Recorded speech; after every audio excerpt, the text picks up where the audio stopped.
Les vraies voix Sud Radio, 17h-20h, Philippe David.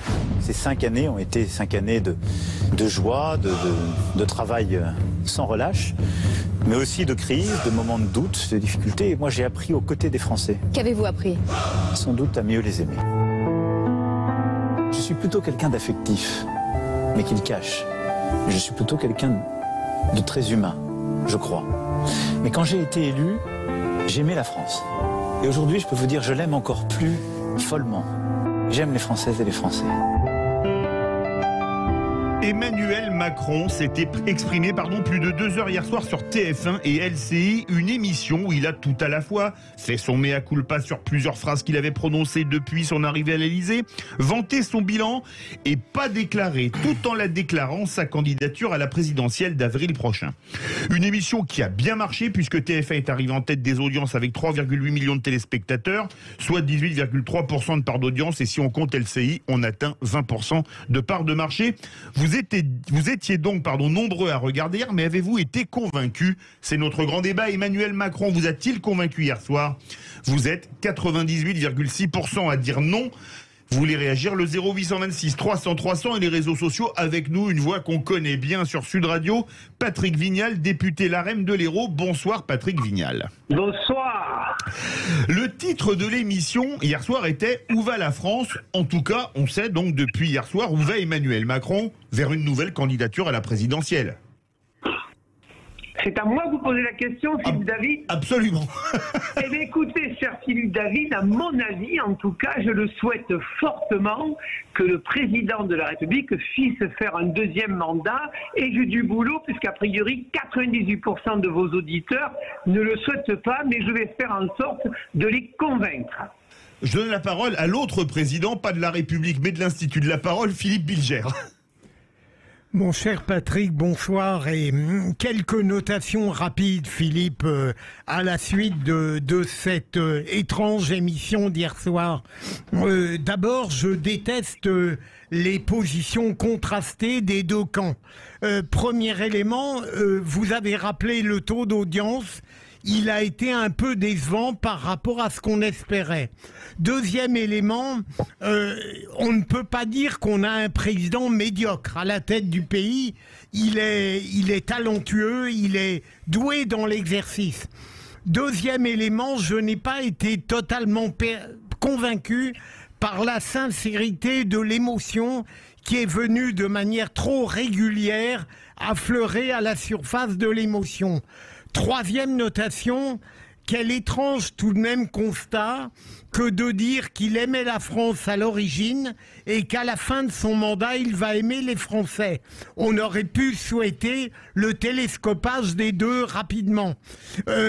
Enfin, il y a quelque chose qui relève d'une habileté diabolique, parce que le président, parfaitement candidat hier soir, a préféré se faire d'emblée les procès pour éviter qu'on les lui intente après. Et ça va sans doute beaucoup gêner le contradicteur qu'il rencontrera probablement au second tour en avril 2022. Patrick Vignal. Alors bon, mon cher Philippe, la première partie de l'analyse me va bien. Un président talentueux, un président qui va vite. Je partage cette analyse. Et je vais partager une autre analyse, parce que le président de la République l'a dit. Vous savez, en 2017, on en a assez parlé sur vos antennes. En fait, je ne dis pas qu'il a gagné par effraction, mais François Fillon était bien placé, 4000 personnes qui avaient voté aux primaires, et il s'est trouvé qu'on a un Emmanuel Macron qui arrive, qui renverse la table et qui part du en même temps.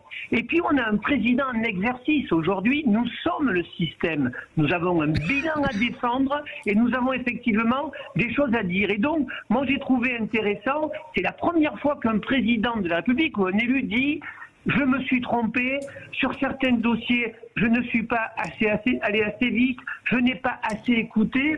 Et moi, je pense que c'est à son crédit tout cela. Et vous savez, je vous l'ai dit, ça sera aussi à son crédit quand il dira que, ben non, moi je ne suis pas fier d'être un amateur. Et hier, il a commencé à le dire. La politique, sont des codes, c'est du travail, c'est de l'humain, c'est de l'empathie. Et c'est vrai que je pense que ce président l'a compris, la team entreprise, la Start-up Nation, ce n'est pas suffisant pour être président de la République. Et donc moi, j'ai trouvé un président hier soir qui faisait plus qu'un mea culpa, qui disait peut-être que le côté société civile uniquement, c'est pas cela qui fait une nation.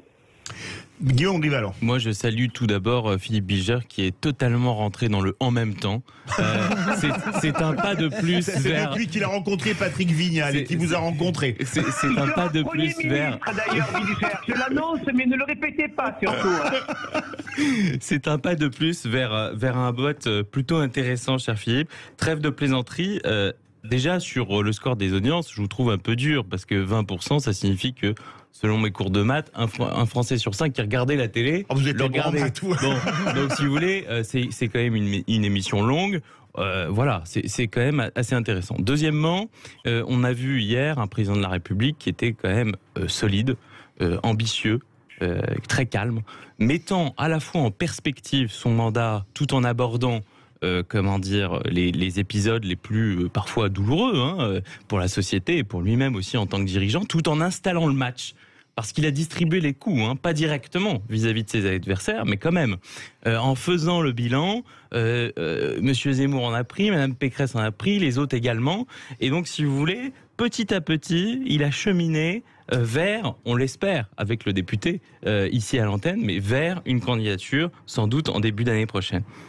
Patrick Vignal, vous qui venez d'un pays de rugby, vous diriez comme Guillaume Rivalan qu'il a ouvert la boîte à gifles contre ses opposants sans être candidat hier soir ?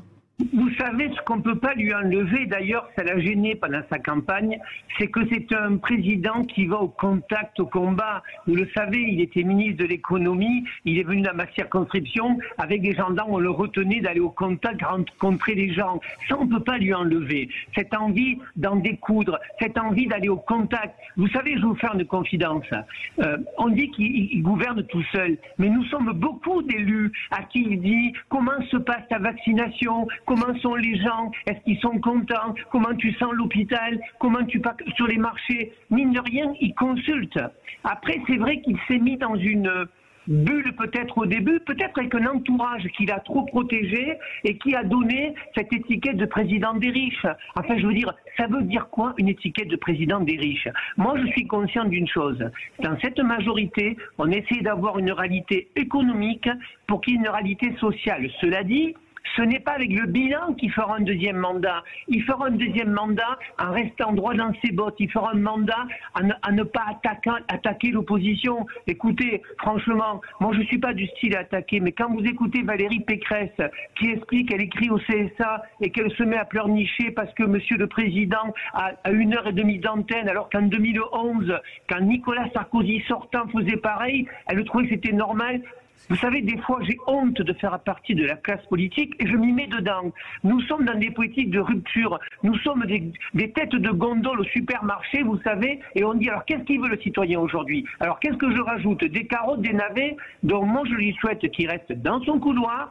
Il faut que jusqu'à fin janvier, on gère cette Covid, parce que c'est le président en exercice, et puis fin janvier, ça sera le candidat, et là on sera avec Valérie Pécresse, avec Éric Zemmour, Marine Le Pen, Anne Hidalgo, Jadot. On aura le temps de discuter d'un projet pour la France, et c'est là qu'on verra la différence, et c'est là qu'on verra qu'on a un président solide et qui a très envie d'en découdre. Corinne Tapiero. Alors moi je suis vraiment désolée, je ne vais pas aller dans... l'esprit ambiant, tout est beau, tout est merveilleux. Moi, j'ai trouvé très peu de sincérité dans le discours d'Emmanuel Macron. Je l'ai trouvé extrêmement surjoué. Les questions étaient convenues, préparées, bien évidemment. C'est un exercice. Non, excusez-moi, monsieur, je vais aller au bout de mon propos. Ouais. Et je ne peux pas croire qu'avec une émission comme celle-là, le président ait eu la satisfaction de se dire... Les Français m'ont cru parce que les Français ont vécu aussi ces 5 ans. Et je crois que ça, on ne peut pas l'occulter. Les Français ont vécu ces 5 années. Les Français ont vécu plus ou moins bien les critiques. Alors on peut revenir dessus, on s'excuse, mais il n'empêche qu'ils les ont prises de plein fouet. On peut lui reconnaître effectivement de dire qu'il a pu se tromper, très bien, mais est-ce qu'on peut se satisfaire toujours des erreurs des dirigeants? Parce que, in fine, monsieur Emmanuel Macron, imaginons qu'il réussisse son deuxième mandat, enfin qu'il arrive à être une deuxième fois président de la République. Il va continuer tranquillement son quinquennat. Il ne réussit pas, il restera indemnisé comme président de la République, ce qui n'est pas le cas des Français qui seront retrouvés sur la paille par certaines décisions qu'il a prises. Donc moi je trouve que vous êtes d'un grand optimisme par rapport à la qualité de son écoute, de sa réflexion. Alors c'est un homme brillant, ça je n'en disconviens pas. Il a les codes, mais il n'a toujours pas les codes politiques. Et j'ai bien peur que 5 ans ne lui suffisent pas. Supplémentaire. Oui, chère madame, j'entends ce que vous dites, mais quand même, regardez, à une période où on a des réseaux sociaux, où on a eu des candidats, moi je l'ai vécu dans mes élections, qui avaient des fakes, qui étaient capables de salir, pas les candidats, mais les partenaires, parce que pour moi, la démocratie, il n'y a pas d'ennemis, il n'y a que des partenaires sur un projet. Vous ne pouvez pas dire que les questions étaient préparées, parce que si on ose dire ça, ça veut dire qu'on ne croit même plus à la presse, qu'on ne croit plus à Philippe David, qu'on ne croit plus... Mais oui, mais madame, là, c'est particulièrement grave. Toi, je crois en toi. Mais c'est très grave, madame, si on ne croit pas... Mais on a le droit de le penser, monsieur, c'est possible. Madame, je ne vous dis pas le contraire. Voilà. Je vous dis le contraire. Je vous dis juste qu'on est dans une société de plus en plus où les réseaux sociaux sont en train de prendre le pouvoir avec de l'anonymat. Donc moi, je ne peux pas dire, et même quand je sais qu'il y a des journalistes qui ont plutôt une tendance, la presse, à mon avis, heureusement qu'on l'a, et je ne crois pas qu'il ait eu les questions à l'avance. Je ne crois pas. Après, ce que vous dites sur l'indemnité, franchement, je ne crois pas que le président de la République se dise, si je suis élu, je vais gagner mes 7, 8 ou mes 10 000 euros, madame. C'est pas dans ce sens-là que je l'ai dit, monsieur. Ah, alors non, c'est pas ce que je voulais dire. Je me suis sûrement mal exprimé, monsieur le député. C'est que je voulais dire que l'avis de monsieur Macron, s'il n'était pas réélu, va pas changer dramatiquement, comme tout ancien président, tout ancien président de la République. Sauf que l'avis des Français, pour certains, aura drastiquement changé. Voilà.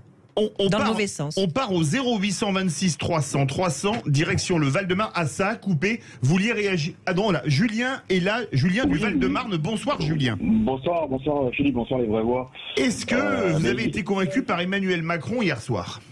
Bah écoutez, je me suis infligé de regarder ce débat, enfin qui n'en était pas. En réalité, je rejoins ce qu'a dit Corinne Tapiro, je suis assez d'accord avec elle. Effectivement, on avait l'impression d'avoir une novlangue, une langue de bois sur tous les sujets. Je trouve que ça sonnait vraiment faux. D'ailleurs, M. Macron a parlé de société de vigilance alors qu'on est en plein dans la mise en place d'un capitalisme de surveillance. On voit bien les éléments de langage utilisés pour berner les Français. Moi, j'ai eu l'impression, je vous le dis très franchement, d'une interview de complaisance avec des journalistes complètement couchés à plat ventre. On voit que l'interview a été coupée, ça se voit au montage.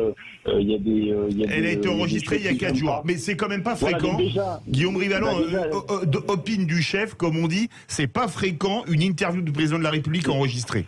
Oui, mais au même titre, et Philippe David, vous êtes familier de la presse pour en être membre. Oui. Vous savez que les interviews d'autorités politiques sont parfois aussi relues et corrigées un petit peu à la marque. Dans 99% des cas, le président de la République. Ça, c'est vrai. En fait, c'est la longueur qui est coupée. Ou si vous voulez, c'est les choses qui sont un petit peu superfétatoires. Mais c'est pas des choses graves, parce que vous pensez bien qu'il y aurait des petits malins qui auraient retrouvé les rushs pour les balancer sur les réseaux sociaux. Tout le monde, tous les gens qui participaient ont signé une clause de confidentialité. Oui, peut-être. Julien, enfin, si vous voulez, là, c'est l'argument de fond de cours.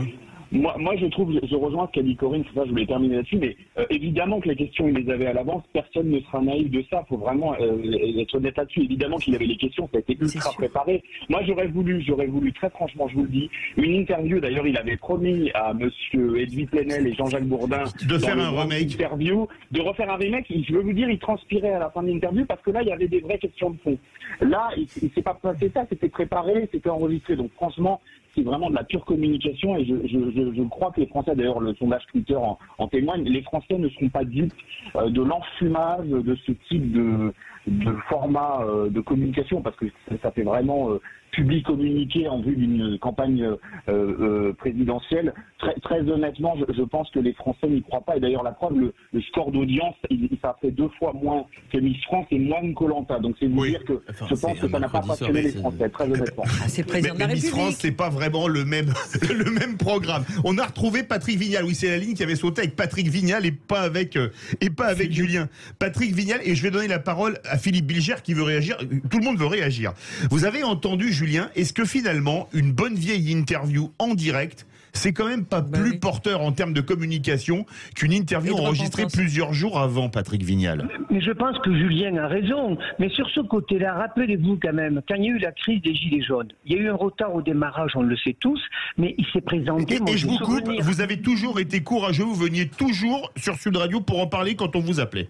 Oui, et chaque fois, je ne faisais pas baisser les audiences, parce que je suis à 95 ou 90 de vos auditeurs qui voulaient nous arracher les cheveux. Mais plus sérieusement, quand il a fait le débat avec les maires, il a fait des millions de débats. Mais là où Julien a raison, et je ferai cette proposition, parce qu'il est capable, Emmanuel Macron, de monter sur une estrade et d'écouter et de répondre. On ne peut pas lui enlever ça. Franchement, vous pouvez tout dire, mais il aime le contact et il ira. Mais franchement, il faut savoir ce qu'on veut. Pour l'instant, on a un président de la République. Quand il va être candidat fin janvier, on va pouvoir voir ce qui se passe. Moi, aujourd'hui, ce qui m'intéresse, c'est que la France redémarre. Si moi, demain, dans le projet politique de Valérie Pécresse, de Anne Hidalgo ou de Jadot, ben je trouve que c'est très intéressant. Je me poserai la question moi-même. La priorité, c'est pas toujours d'être pour une chapelle. On a un pays à difficulté, on a un pays qui commence à se relever, à redresser la tête.